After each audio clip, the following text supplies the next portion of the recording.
is up, SharkNation? Gave you a big one this morning because I'm feeling it. Mark Baker is out there in Glenageary, where I used to live, where I used to sleep actually in the box room. How's it going, Mark Baker? All good, all good. How are you? I am fantastic. I'm feeling it this morning. I've been having a chat with our guest, Kevin Owens. Kevin, how are you getting on? I'm good. It's a pleasure to be on here with you boys.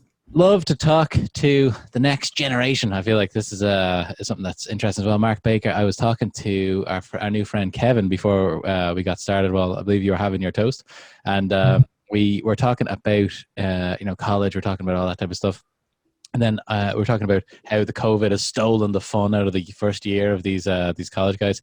And then I thought to myself, I went to DIT as well, and I know it's TUD now. It was going to be called MUD back then, the Metropolitan University of Dublin, but they changed the name apparently. But I Mark, when I went to DIT. Yeah, what course was it again you did? So international business through Italian, which did not go well. But I quit. I remember calling Mark. I'm like, I could probably call him on a hard line back then. And I was Mark, I don't know what to do. Anyway, so I quit that. But my point is, that was 14 years ago, Mark. Jesus, what's going on? We got to get going, So how, well, we'll introduce Kevin. So sorry, before we skip ahead.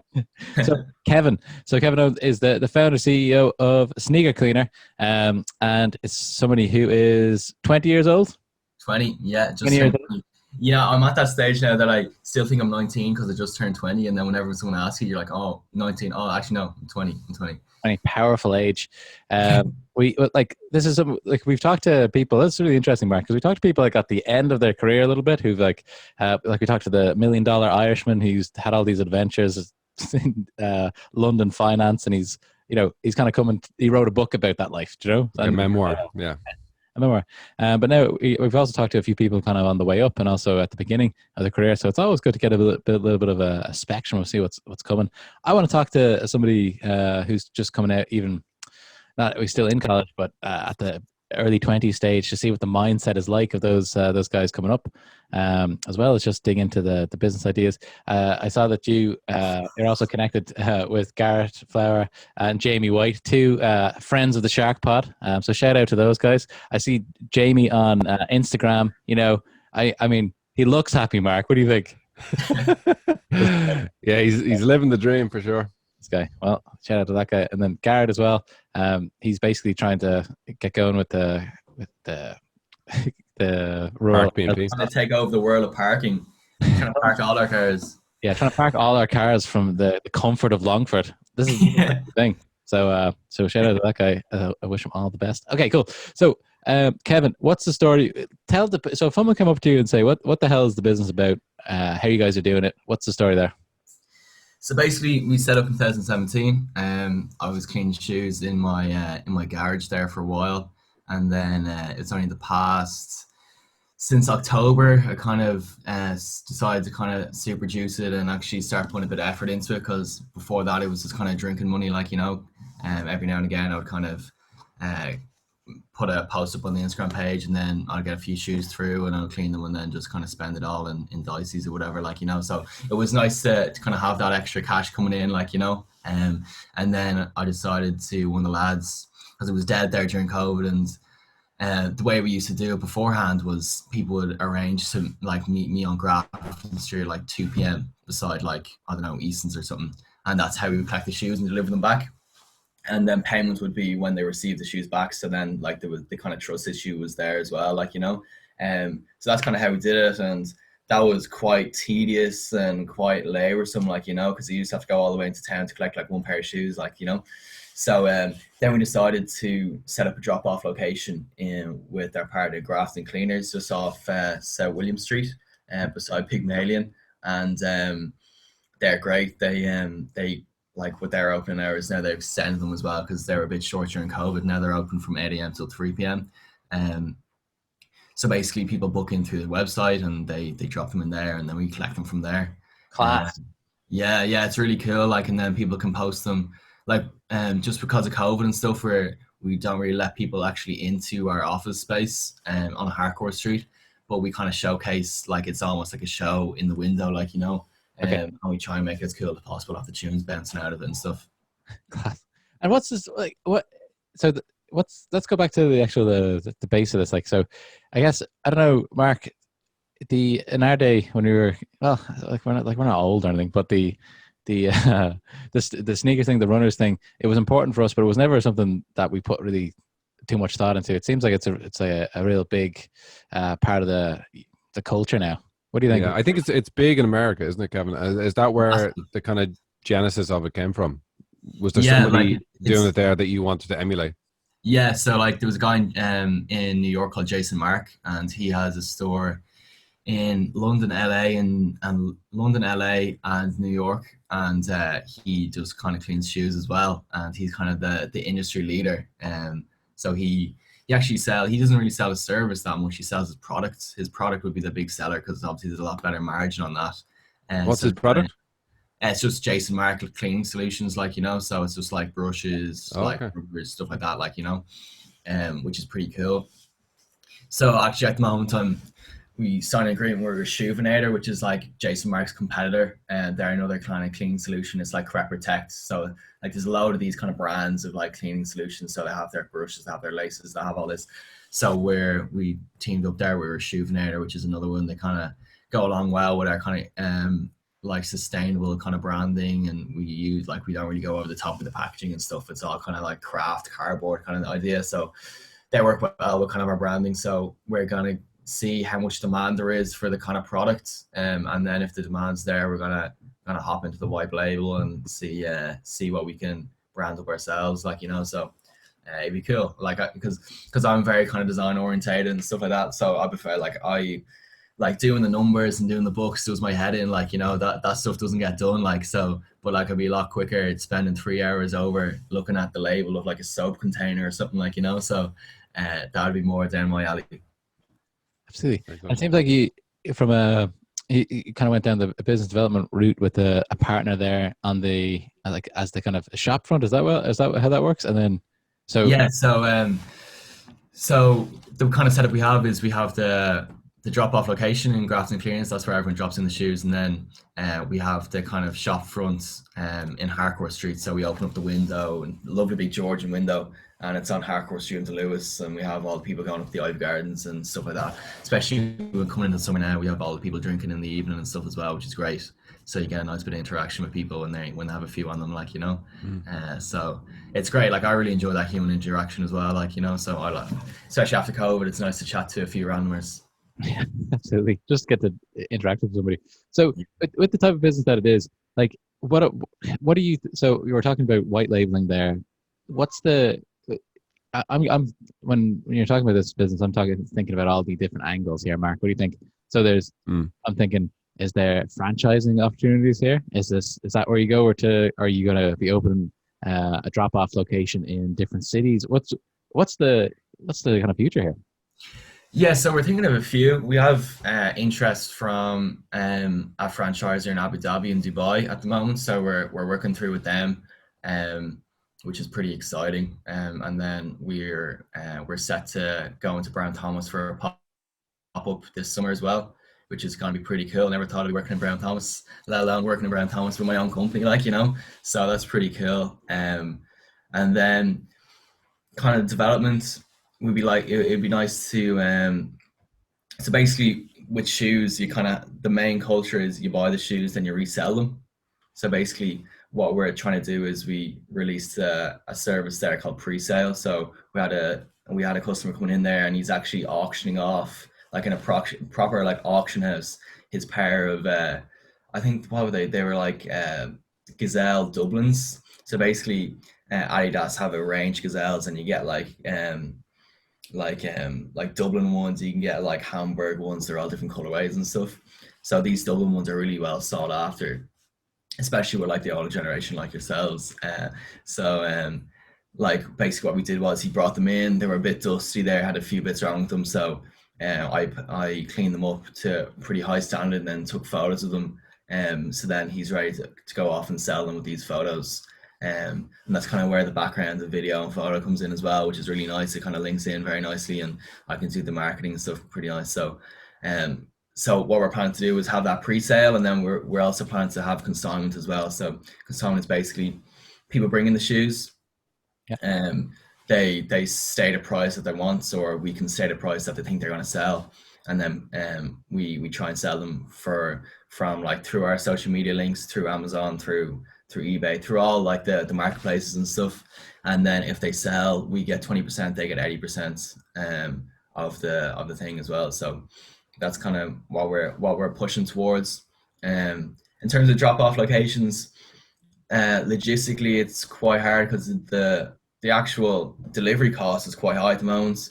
Because I went to DPD there and they were quoting me 15 quid each way for like house collection, which is outrageous. Like, you know, like if you're paying 35 quid to get your shoes cleaned, you're hardly going to pay an extra 30 to get your shoes returned, delivered to you, like, you know. Yeah. So I don't really, I had yet to figure that one out.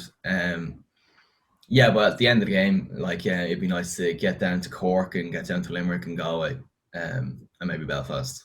Class. I love this type of thing where we have like a core business. It's like the core business is just anything that we can do to service people's kind of shoe needs, whether that's selling them, whether that's cleaning them, whether that's putting them in a shop front for people. I don't know, like, and 20% seems like a really reasonable commission on that. So I'm sure we'll be all over that. Imagine we must try hook you up with Des Travers. We had the CEO of DPD on the podcast. Oh, there you go. I actually messaged. No, I didn't message him. I messaged one of the like head sales guys in Ireland, because I filled in their forum to get like a sales solution specialist or something to ring me, and I was just really impatient, so I texted the head sales guy on LinkedIn like a day after, and I was like, oh yeah, I've actually haven't got a reply, and it's been like 3 weeks, and then my phone blew up from the sales guys, like, you know, because like they were getting into trouble, which I feel a bit bad for, but I got the thing solved in like an hour, so it did the job. Like, good stuff.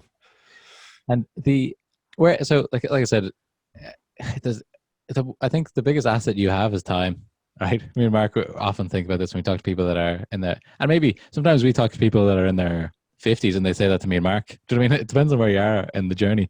But like 20, so you've gone back to college now. Is that going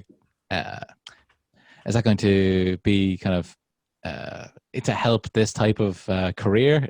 Are they linked with what you're doing in DIT, TUD? No, I'm not necessarily. Like, I reckon it is going to help in terms of learning software. So I learned how to use Photoshop and like Illustrator and stuff. So that'll help if I'm looking to print off, like, develop a logo and print it off in print quality, like your 30 points per inch or whatever, like, you know. But I think it's going to help most actually getting into college and the networking side of it. And that's the bit that I'm kind of leaning towards, which I didn't really have the opportunity to do this year because of COVID. But next year I'm going to be all over that, like, you know, enjoying the societies and stuff like that. And that's kind of where I get my most energy is from chatting to people, like. So yeah, but in college it's great because it kind of forced me to develop the business in a lean way and in a quite a flexible way, like, you know, because and it forced me to have a lot of automation set up, because like at the moment now, the first time I know when a pair of shoes is being ordered in is when they arrive at the door, you know. Or like I get a text off the lads in Grafton Cleaning saying that order 600 whatever has come in. It's like, oh Jesus, I didn't even know there was an order 600 whatever, like, you know, which is great. And that kind of, and now that we've taken on a full-time staff member, because before it was quite casual, like, so I'd have a team of like 3 or 4 people who kind of be on call, and then they'll get paid per piece, like, you know, so they'll get like a tenner per pair, if you get me. So they'd come in, and if there was like 5 pairs, they'd go home like 50 quid or whatever, like, you know. And that allowed me to kind of keep I wouldn't have any like fixed costs at the end of the month. I would only have like variable ones. So if 5 pairs came in, I would only have to pay them for 5 pairs, like, you know. And that kind of took the weight off. But now during summer, I'm taking a bit of a gamble and kind of pushing myself to make sure I can pay this person at the end of the month, like, you know. And that also allows me to take quite a remote role as well, because if I take the 2 or 3 weeks to train them up correctly, then they'll be able to run the shop on their own. Like, you're fresh out of school, really. You know, what's the kind of leaving cert system look like at this stage? Do you reckon it's changed since me and Luke were there? Is it any better, do you think? Well, it hasn't changed. Like, I don't know if it's ever going to change. Like, I know the lads. Like, I was at a party there over the summer, and me and one of my mates were the only people there that actually did the Leaving Cert, because the year below us hadn't done the Leaving Cert. So we were the only people in that party because of COVID, because we were the only people in that party that actually done the Leaving Cert, and that was crazy. Like, it's probably going to, well, I know this year they're kind of having a bit of a mixed bag of the Leaving Cert and continuous assessment and stuff, but like I kind of know for a fact the stuff that I learned. What was it? It was like it was a partnership agreements. It was like I was learning business because I studied business for Leaving Cert, and one of the things I learned about becoming a partnership is something like it has to be, it's like a partnership, and you can only, it's from 2 to 99 people in this partnership, I think. And then I learned, like, from one of the lads that, actually you can develop it as, like, you can do a limited company as one person as well. Like, you just have to have a secretary or a treasurer or something like that. Yeah. And that was like, so literally the thing that was in the book that we were studying was wrong, like, and like I memorized my brain and was like, no, you're wrong. Like, there's no way I can do like one person, because the book said, and I like dig this into my brain for like 3 years, like there's no way. And then like proven wrong, like, so it's mad. Like, a lot of stuff's outdated and stuff like that, but I think the whole process is the most learning from it. What I found was, like, the whole process of the time management, the whole process of getting your head down even though you don't want to do it, and just forcing yourself to do it. And even the process of sitting an exam for 3 hours and actually forcing yourself to concentrate for 3 hours on something you hate, like, like, you only kind of benefit from that, like, It's interesting take. The more I kind of get on, I see like people in my family or people I know doing like Leaving Cert at this stage, and they're getting so stressed out about it. It's like damaging their mental health, and it just seems like this is going to be the most important thing. And then because they can't see what I've seen, they can't see the guy that got 200 points in his Leaving Cert that I knew, who has his own piping business right now, and BMW X5 rocking around. Do you know what I mean? Like, it doesn't. It's a bit mad. Like, I was running through CVs there because I think I got 289 points in Leaving, and I was going through CVs there for the full-time position, and I was considering people that got like 585, like, and this is in the same year as me, and it's just crazy that these boys got 585 and I got 289, and I'm hiring them. Like, it's such a strange position to be in. It's so backwards comparing to like the bit, and it was like, you have to get the highest points possible because that's the only way you're going to succeed. Like, it's so backwards, even though like you're out of the system 2 years and you're already like. Was there much emphasis on entrepreneurship in your school? Yeah, like Belvedere was so supportive of it, like, Few people from Belvedere kind of have me, Mark. That's kind of a bit of a trend there as well. Yeah. James Kulski, shout out to that guy. Yeah, Thomas Arnold came from Belvedere College as well. As well, all these Sharks, they've got a bit of a Belvedere feel to it. Yeah. But that's how I met Thomas, and we shot videos together in Belvedere, and Belvedere always used to pay us, and then that's how I kind of got into the video stuff, because I had my little GoPro, and in second year I didn't know what I was doing, like, but they still paid me like the 100 quid, the 85 quid or whatever, just to encourage me to do it. And that kept me on board. So I was like, geez, I could be spending eight hours working in Spar, or I could do this video that's gonna like take me 2 hours to edit, like, so I just kind of kept on doing it because it was handy cash, and then I kind of built up the gear and stuff like that. So Belvedere hugely supportive of that. And then also when it came to the shoes, I remember I put up the flyer.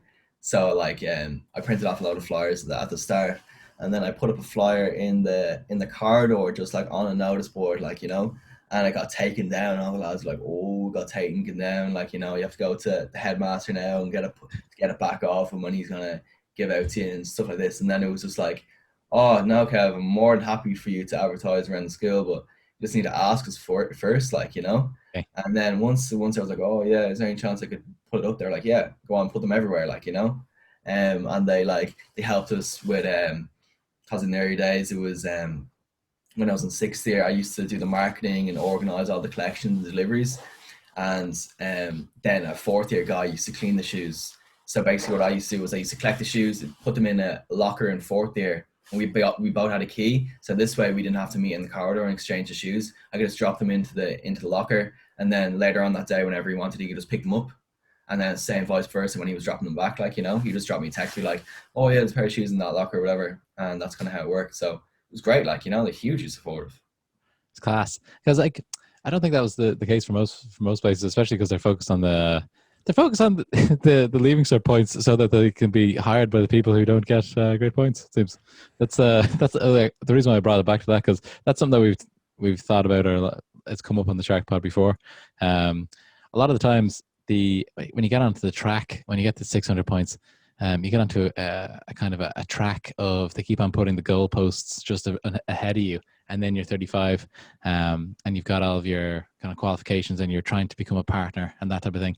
And then you might have kids, and then you don't want to work as hard, but you still have to get, you know. So it is kind of interesting. I don't know, because I have a new baby, and I think about this all the time. How do you kind of frame the leaving cert? How do you frame the university stuff? And I think to myself, do you say, okay, are you going to get 600 points, or are you not? And if you're not, don't try so hard. Try to just figure out a way to make money. You're going to be hiring those people later on anyway. True. Yeah, people can be leveraged, you know. Yeah, like when I was doing the leaving cert, I kind of knew, like I had the video stuff in the back pocket, I had the shoe cleaning stuff in the back pocket. Like I was failing business, but I was going around the school with 300 quid cash in my back pocket, like, you know. Yeah. And like that to me just didn't make any sense, because because the business teacher knew that I was like making money in business, but he was also failing me in the business like subject as well. It's so backwards, like, isn't it? But yeah, like I don't really know, madly enough, I kind of thought of that as well. Kind of how would I frame this, like, you know? And you know, maybe you do just have to tick away and do the kind of, you have to get 600 points, because maybe that they will learn from that pressure and that kind of okay, I have to hit this target or whatever, and maybe they will learn from failing it, you know, and failing from hitting that target, like, you know. So yeah. It's an interesting one. That's an interesting. I know we're talking about 18 years away, so I won't worry about it too much. But yeah, so like, how about this? This is like, I was talking to Mark as well. Okay, we have a chat about guests before they come on, and I was thinking, like, what if you were, say, you know, so the shoes thing is a very kind of generational business. I love the way there's all these different angles. There's probably other angles that you'll find along the way that you haven't even seen yet. Is there anything else? So say if you were, you know, say if we gave you 500 grand or something to start a business, and you're going to be aiming at people your age, or what type of trends or anything like that would you go after? Is there anything that kind of stands out to your generation that basically me and Mark can capitalize on? I know at the moment the sustainability is very big, and kind of the kind of retro style, getting stuff from charity shops. What's the Thriftify? Thriftify, yeah. I say we had like Ronan on because Depop is massive at the moment, and Thriftify is basically the exact same thing, isn't it? Like, yeah, he was on 2 weeks ago or 3 weeks ago on the SharkPod, and yeah, maybe that's where I heard it. He said, I think he was on Gary Fox as well. Yeah. Because Gary Fox is like, I usually listen. I wouldn't listen to the big long episode. I would listen to like the idea labs, which is like 15 minutes. And it's great because you can just like, you listen to a few ideas and then your brain's moving like 100 miles an hour afterwards, like, you know. And it's great because like you get your bang for your buck in 15 minutes, like, you know. But is there any things that I... Interesting one though, because I think I had this business idea when I was your age. I was going to open a bar. It was going to be called Feed the World Bar, and every time you bought a drink, you've bought a meal for somebody in the developing world. And then I'd be like, the more you drink, the more you save lives. I have like all these videos up all over the place of like you know, people in these countries dancing happy, you know, dancing with the music. Maybe, yeah, I don't know. We're laughing, but he was deadly serious at the time. Oh, really? Yeah. So anyway, you know, you wonder what the kind of morals is behind that, like, you know. Yeah, that was the thing. Yeah, it was kind of contrasting. We could have got Jamie White on that. He would have made it work. Yeah. Because I went to Zambia. I went to Zambia when I was in 5th year. So like I would like that stuff, like, because when we were training for that, because with our religion class, when we were chosen to go to Zambia, we did like our year of our religion class, we're just prepping to go to Zambia, and kind of prepping of how people live over there, and kind of this perspective that they see us, and the perspective that we should see them and kind of changing our mindset around that kind of stuff. And like the trip was just kind of a sub thing of that, like, you know, like the most learning was actually from these classes, like, you know, and we kind of talked about the kind of morals of using imagery like that, and kind of the troker ads and stuff like that, like, you know, and are you really helping them if you're kind of using their imagery to kind of persuade people, like, you know, is that the right way of going about it, or is there a different way of going about it, like, you know? Yeah, like that's a cool idea. It's just like probably a good thing I didn't go through that. But I think you were getting the idea from the Toms, wasn't it? You know, no, because I've got a pair of Toms, and I think that's a really cool idea. But I heard somewhere they don't actually do it though. I heard somewhere that they don't actually follow through it. I went to Argentina, right, and everyone had shoes. I don't know what the story was. So it was actually quite. It's like Paris. It was really nice, and they've got wine and steak and stuff. But yeah, so the African thing, I think it's interesting as well, because I think everyone should go to Africa at some stage, because I went kind of later. I was probably like 29 or 30 or something. I went to Tanzania and Kenya, and I remember I was really scared when I went there, and I'd been all over the world, but it's because media kind of puts Africa in this, you know, this kind of state where you think that everyone's kind of out to get you. You're going to be, but there was the nicest people ever. But also on your troker thing, I went to this. We went to we're going to the Serengeti, and we were at National Geographic. That's because we just wanted to go with the most comfortable tour operator we could find. So it wasn't really backpacking like we used to do. Like we had people carrying our stuff, but so we stopped in a Maasai village, you know. We went to a couple of them. Some of them were kind of like for tourists, but this one was just like people with cows in the middle of nowhere. And we were installing. We all chipped in. And we bought them like this kind of oven thing so they could cook inside, and it wouldn't kind of smoke out their building and stuff like that. It was really cool. But anyway, all the kids had like flies on them, and I was like, "What the hell is this like?" Because they looked like they weren't, you know, being neglected or anything. They looked fine, but they had flies all over them. And the Maasai believe that it's good luck to put cow shit on your kids' heads. So that's why the flies are on them. And they're not, because the flies are like magic. You're not allowed to swipe them away. It's like rude to swipe them away if they're on your face. So once I learned that, I'm like, hold on, I've been seeing these images, and they're doing that. Like it's on purpose. I felt manipulated, and I felt bad for them, because it's putting them like poor them, but that's actually what they it's were. Actually the culture. Yeah. So that's I know. Weird, isn't it? You said your takeaway from that was like they were so happy as well with what, you know, you've never seen happiness. You know, so many you know wealthy people or whatever, but like nobody was as happy as that family that you met. Yeah, and we were sitting there, and I've got this really creepy picture of me holding hands with the mom in the tent. Remember, Mark, you've seen it. But like, extremely awkward picture. Yeah. Anyway, but like so they sit around all day. They drink blood and milk smoothies, and they're just laughing. They're hanging out with their cows. You know, they're you know, fighting off lions the odd time. Like they're out there living, you know. And sometimes when I come back to Ireland, then I'm sitting in my nice house in Greystones and worried about like a quota number and work. I'm like, I should, you know, I should. It's mad though, because like when you do come back, you're like, because I know for myself, I was like, oh, I have to eat everything on this plate or whatever, like, you know, and it's like you're so thankful for everything you have. But then it's like everything, you just become immune to it, you know? And you like, it's not like you forget about it, but it kind of fades away. What's the same with like anything? It's like if you get yourself a new office or you get yourself a new keyboard, you think like, this is the shit. I'm going to be unbelievable at work now, like, because I have this new keyboard, like, you know? I think it's a good habit to check in with that thought though, you know, that memory of being there. Yeah. Like I actually, this is a picture of, for everyone on the podcast that can't see it, this is like, so this is me in the back of a classroom. Oh wow. Yeah. And then this is one of the lads.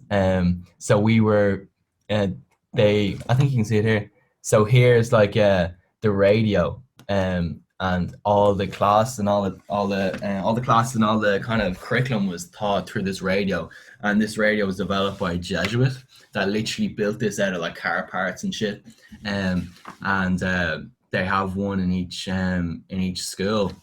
These are like super remote like schools, like, you know, like we used to drive like for an hour or two in the back of like this pickup truck, and we're all hanging off the side of it, like, you know, and like off road, and we were flying around the place, like, and then we arrived at these schools, and we just like the school arrives out of nowhere, like, and all the kids just kind of come from every direction into this school, and they all gather around the radio, and they learn from the radio, like, you know.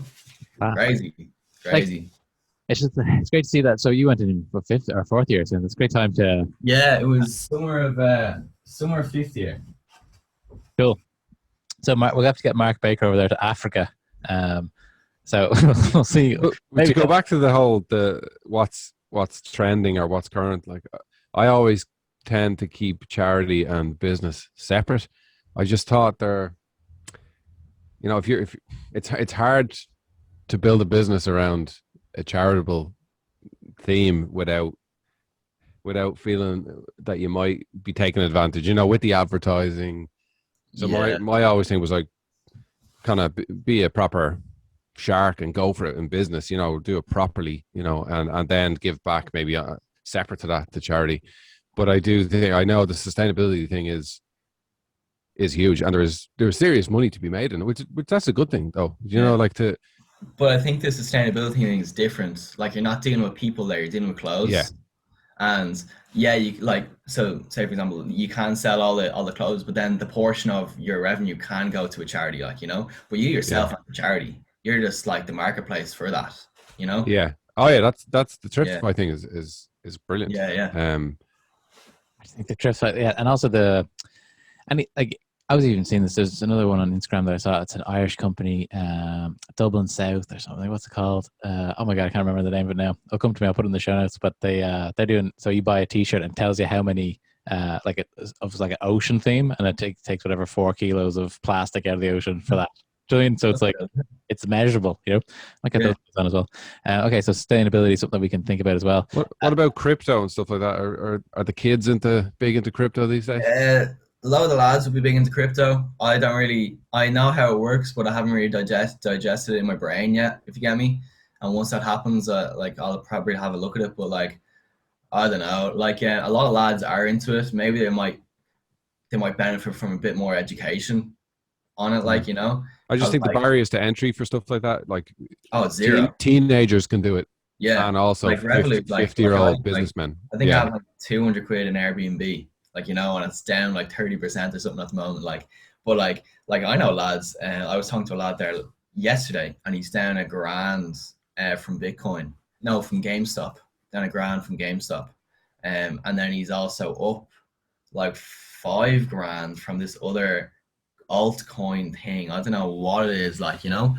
But like, this is like a 18-year-old fella. No, 20-year-old fella. He's down $1,000 in GameStop, but up $5,000 in some other altcoin. Yeah, like madness, like, you know.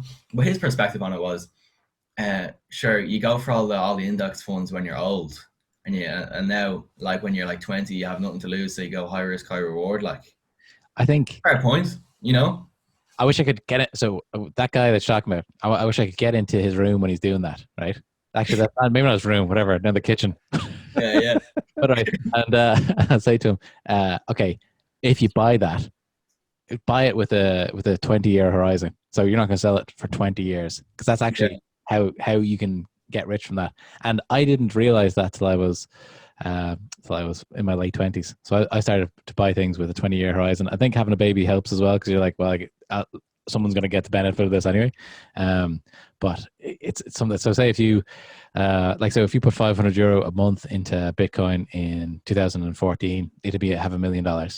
Do you know? But the most people would have sold it in 2016 when it doubled. You know? Yeah. So have the time horizon is the most important thing, and especially because if you're 20, you got time on top of time. Most people don't get going really till they're 25 because they're doing ACAs. Isn't that right, Mark? Yeah. But the unfortunate thing about having all that time, young people, they do want the money now, you know, to make the most of it now. So you're kind of fighting a battle there. You kind of Yeah, have to think I play the as like well. I would play the long game on it. Like, I do the 20 years. Like, that's why I'm in like Airbnb, because I think they're gonna go up over time. Like, especially when COVID bounces back.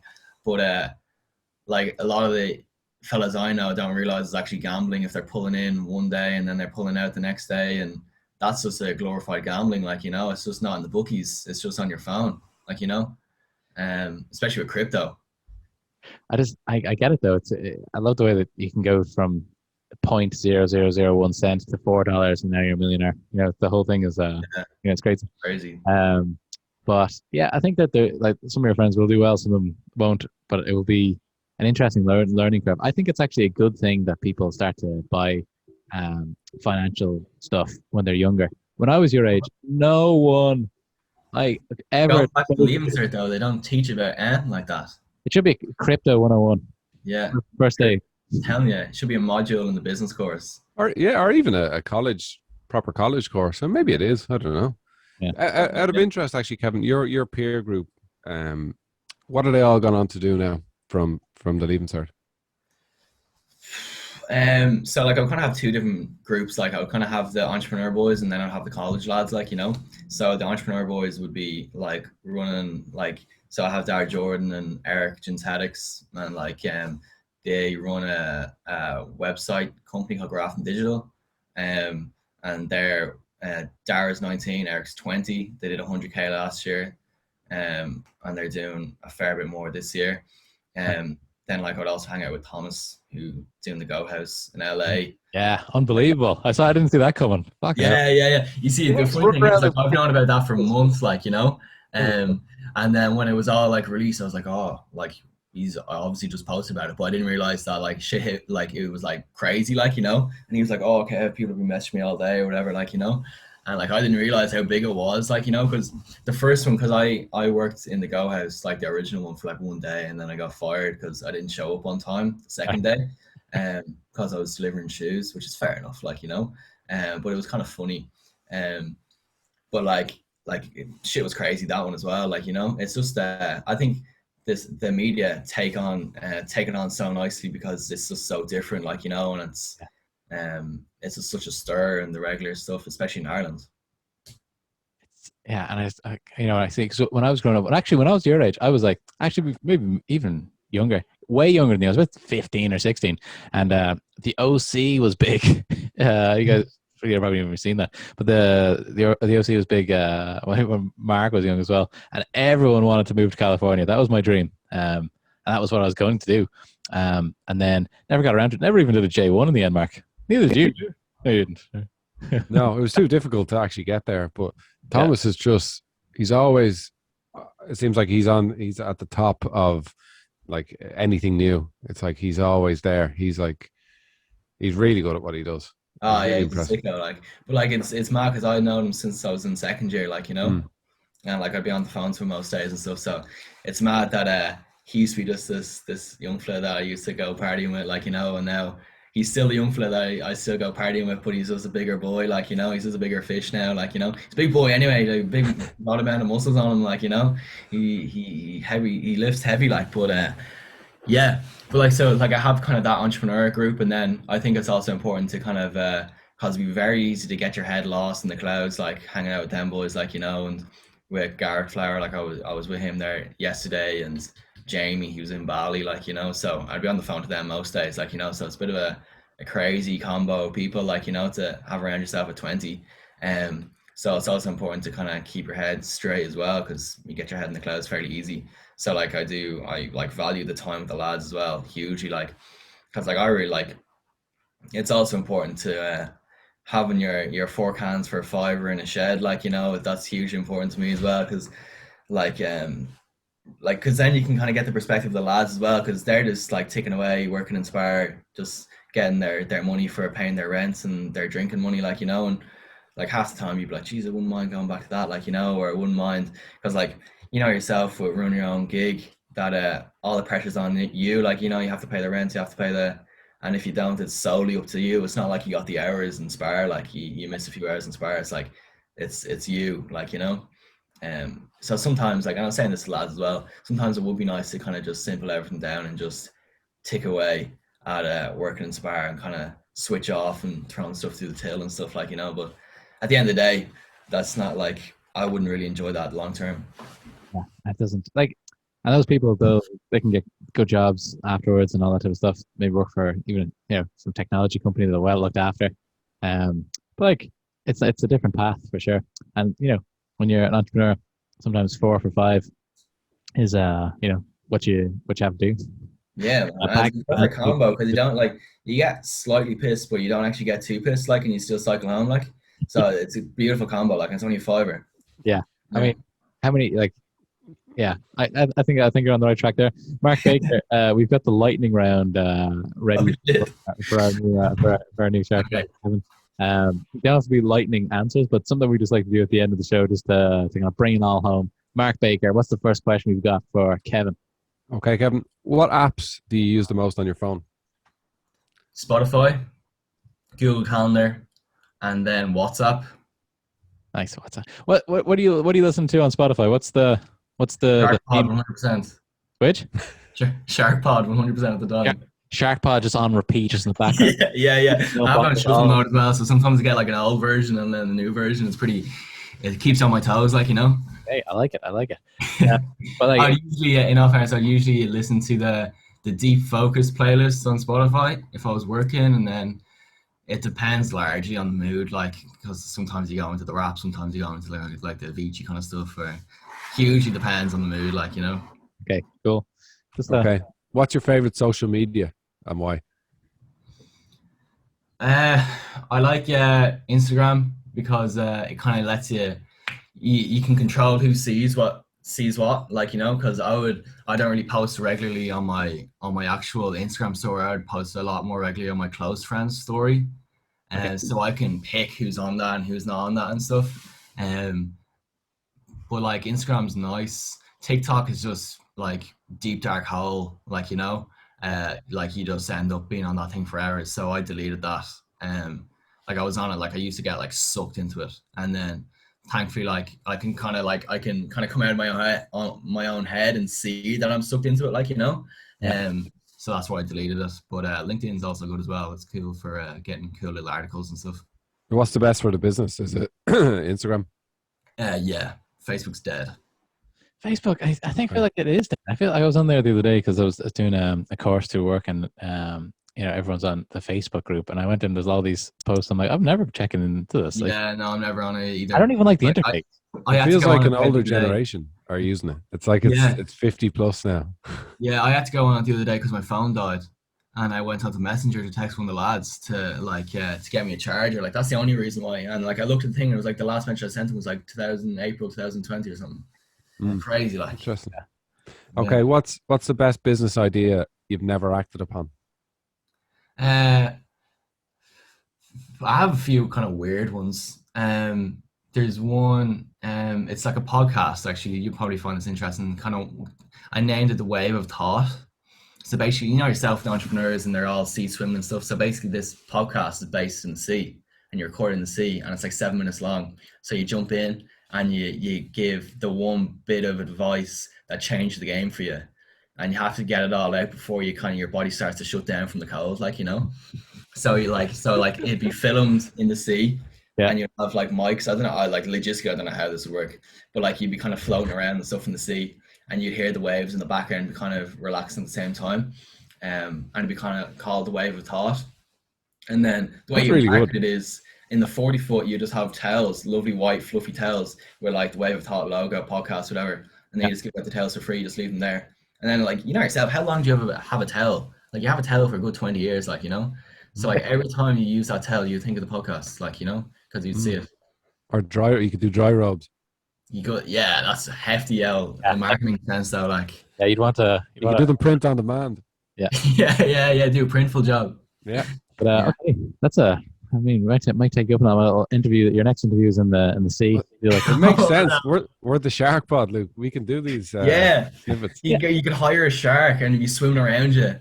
And our friend Stephen, get fungi or something going. Our friend Stephen from the Happy Pair, he's always filming in the sea. I got to see what his setup is. Yeah, no, because like, I was looking at it, and the setup costs are just crazy. Because I was thinking about logistically, I was thinking, right, so you get a waterproof camera, obviously, but for the mics, you might need to get a boom pole and kind of have it at like just kind of boom the person, you know.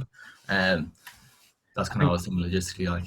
All right. Well, that's an interesting one, Mark. Yeah, there you go. Okay. What time do you get up in the morning, and what time do you go to sleep? I got to sleep around 11:30, and then I try to get up. Have the alarm set for like 6, but it's usually 7. Okay. Yeah. How much money is enough money? It'd be nice to hit the 100K a year, like, you know, that's kind of everyone's thing. But I'd like to just kind of live comfortably, like, you know. I don't think I would like anything major. Like, you know, like at the moment I'm hugely motivated by fun and kind of like how much fun a project could give me, like, you know. Like I do jobs for like I sometimes do video jobs for like pints and stuff with the lads afterwards. So like that's kind of like, it's kind of hugely based around fun and stuff like that. So how does just go slightly off topic, the topic of property and getting a house and stuff, are people your age thinking about that? Is it off their radar? Because it probably should be on their radar. It's on like a few people that I know that'd be serious about kind of business and stuff. It'd be on their radar, but lads going through college now, no, wouldn't be on their radar at all. Yeah.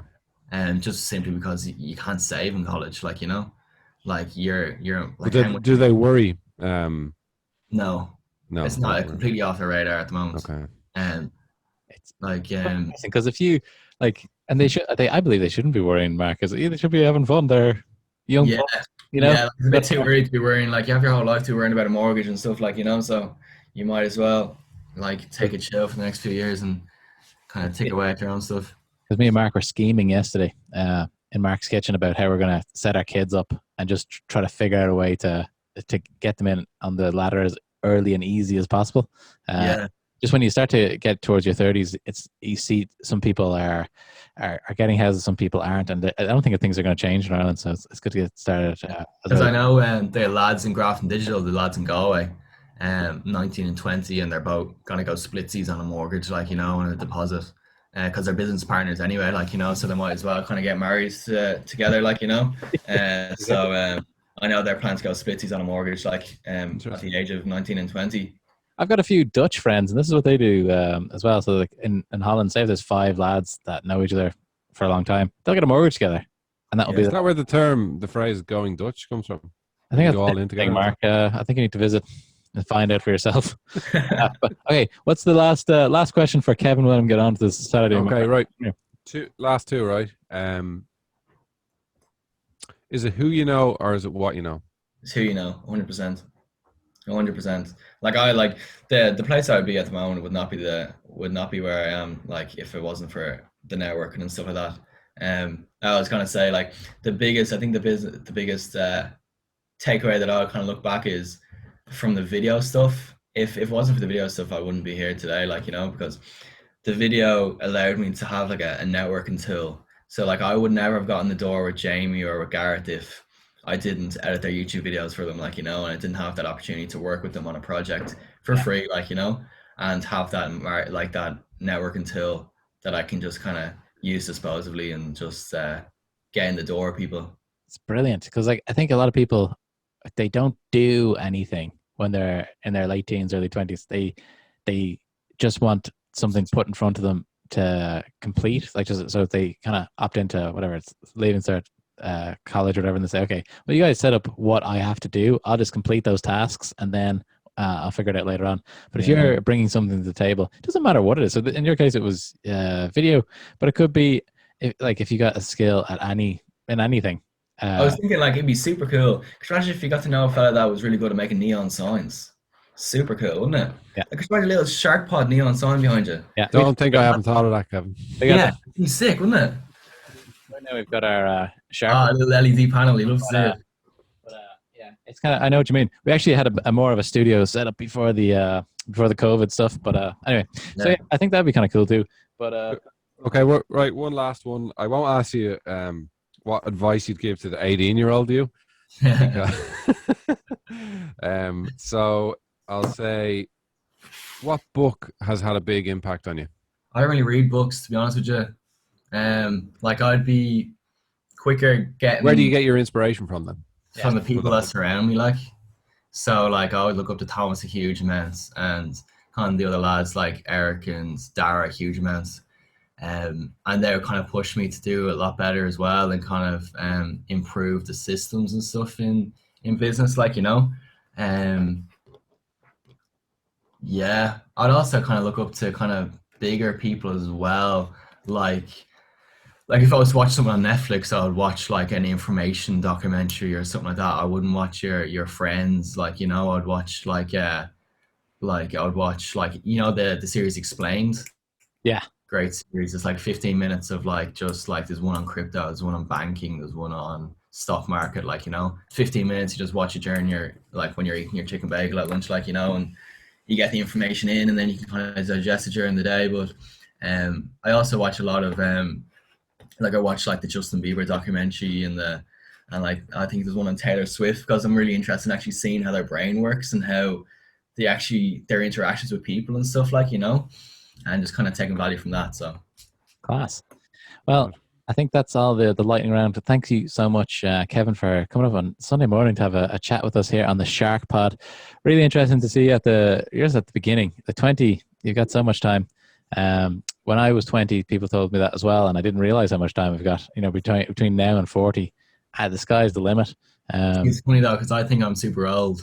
You know, I'm like, geez, I wish I did this when I was like 18 or whatever, like, you know. That's you know what, Kevin, that scares the shit out of me. But yeah, I know. And then here's what's going to happen, right? You think you'll be going to the nightclubs and stuff when you're like 23, and everyone's going to be in their first year of college, and you're going to be like, oh my god, I'm so old. Then you get to 25, and then you're like, the next old stop is like 40. Is that right, Mark? You there's like this 15-year gap where you're just chatting with everybody between 25 and 40, and they're all types Yeah. No, because like when I'm talking to Gareth and Jamie, I'm like, mate, you are so old. You're like 30, like, you know. Like, don't even talk to me. You're old, like, you know. Yeah. I hope But like when we were setting up the Magnate group, like Gareth got in all the oldies, like, and then I got all the newbies, and the newbies was like 23 down, like, you know. No, and then everyone else above that was old, like, you know. So it's kind of funny. I think that's an interesting way to do it as well. Keep it fresh, so it's not just a network of you know, people who have already made it, who have kind of old ideas. Maybe I think it's great because like if you put somebody who's 18 together with a 40-year-old who has access to capital, Dangerous, man. Yeah, you can be dangerous, you know.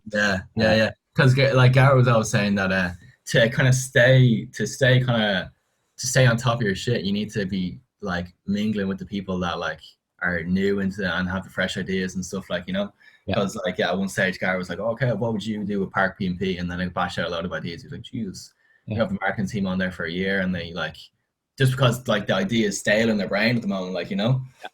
So it's just cool to kind of get a new fresh head looking at stuff, like, you know. And like with Sneaker Cleaner, like I would always ask people, how would you run the business, like, you know. So like, Mark, how would you run Sneaker Cleaner? How would I run it? Yeah, what would you do with it?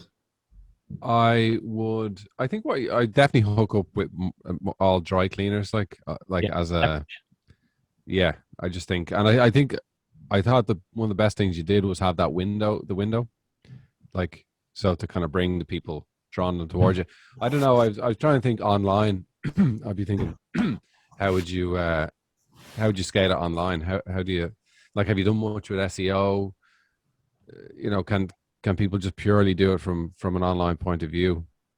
Like, yeah, so like all the bookings come through online, and like you actually genuinely cannot pay cash at all. Like, it's all online payments. And then I got a marketing intern on board, Evan from Longford. He's some boy. He's in first year marketing in Maynooth, and I got him bashing out 36 blogs per month.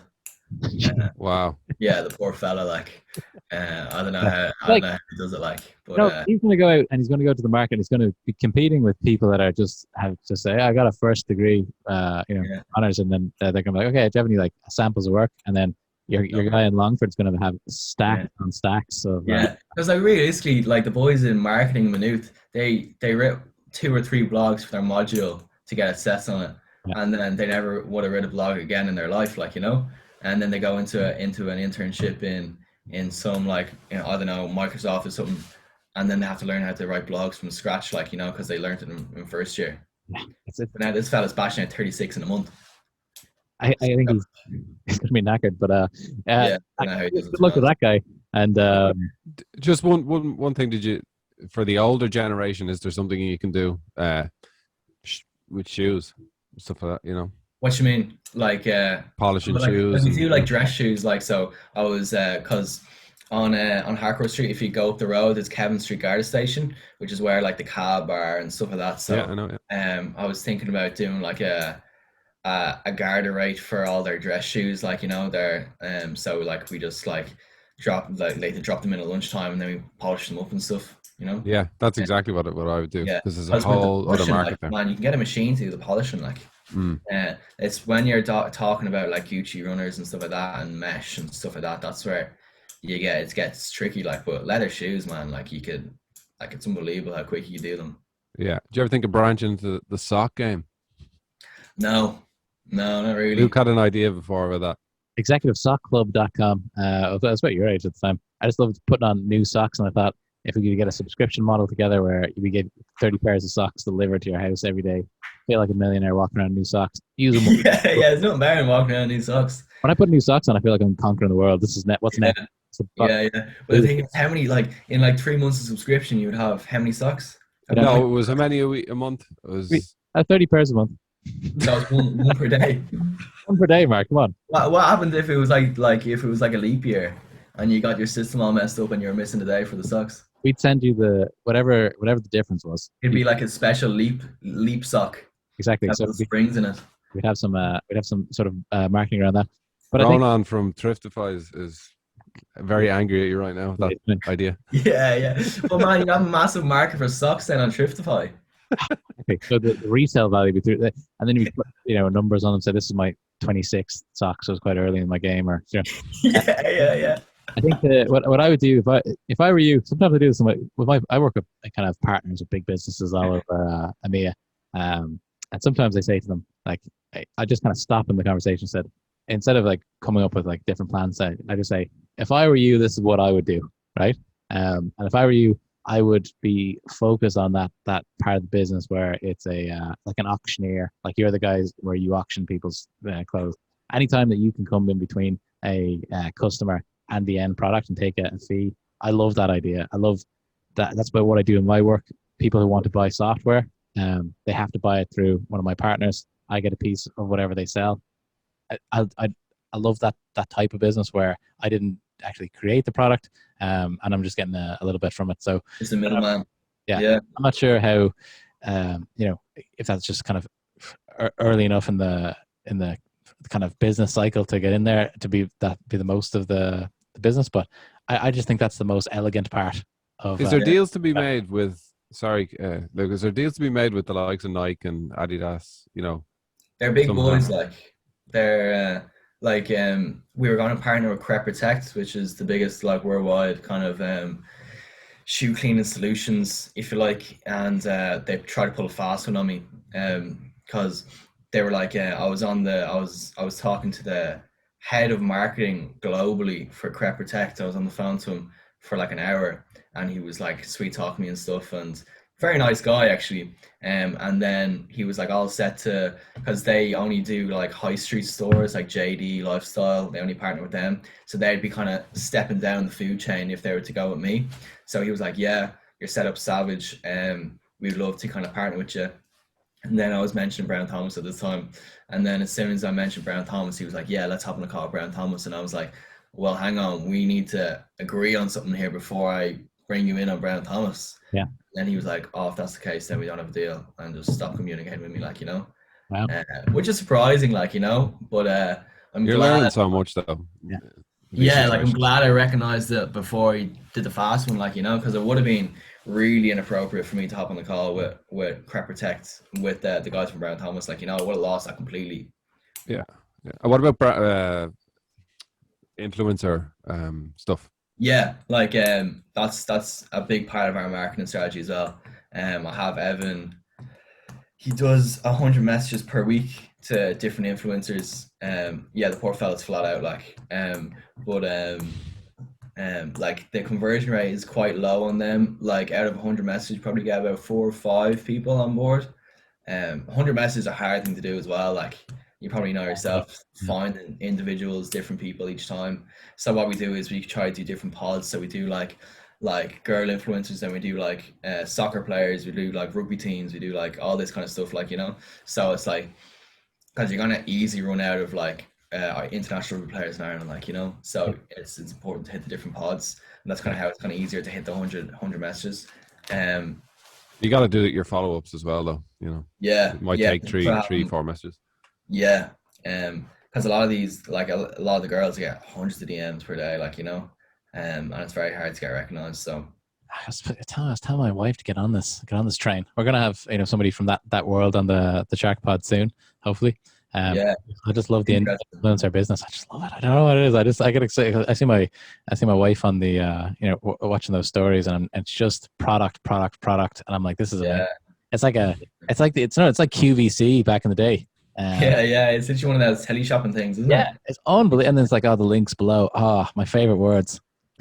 Yeah. Which is Link why in the something description. like this. Yeah, it'd be interesting though to get someone on from that does the OnlyFans and actually like successful in the OnlyFans and see what the business behind it's like, you know, and what the numbers like and what's like, because I would expect that you would have like a huge surge at the start and then everyone would drop off. But you'd wonder if people actually stay on, how many people stay on, and what's the percentage of that, and how you actually get more people on board and stuff like that. And yeah, you'd wonder. Yeah, That'd be an interesting one. it's Oh, with subscription things. It's like I will hesitate to actually subscribe to something, but when I do, like even if I stop using it, I'll let it go for the whole year. Once you're in, you're kind of in with Yeah, a subscription. I've noticed. Not to especially OnlyFans, by the way. if you've got well, because I'm with Whoop, you know, like the Whoop bands, yeah, and basically, I same with Adobe. Once you commit to the subscription, you literally, it's either you cancel the subscription and pay the whole year off in one go, okay, or what I've started doing is with Revolut, I do virtual one-time use cards. So basically, they let you change your card information. So what you do is you change it to a one-use card. Then they do the verify, so they obviously take a euro out to make sure it's a good card, and then the card disappears because it's one use, it's and cool. they can't actually get any money out of Oh, you. clever. Yeah, very I like clever. that. Yeah, Like, I think it's a great. I love the subscription model thing. I think I'll do something like that. Pretty soon. Okay, cool. Well, listen, we've gone over an hour here, and I think that we need to hit the road. But we're interested. Let's stay in touch. Interesting to see how you get on in your life and all that type of stuff. And me and Mark will be watching from the sidelines, cheering you on. I've got some runners that need to look at it. Maybe we'll be doing some business later on. But listen, have a great weekend, and we'll chat soon. good Thanks, stuff. Thanks Kevin. very much, lads, for having me on. Yep. Appreciate it. And Yeah.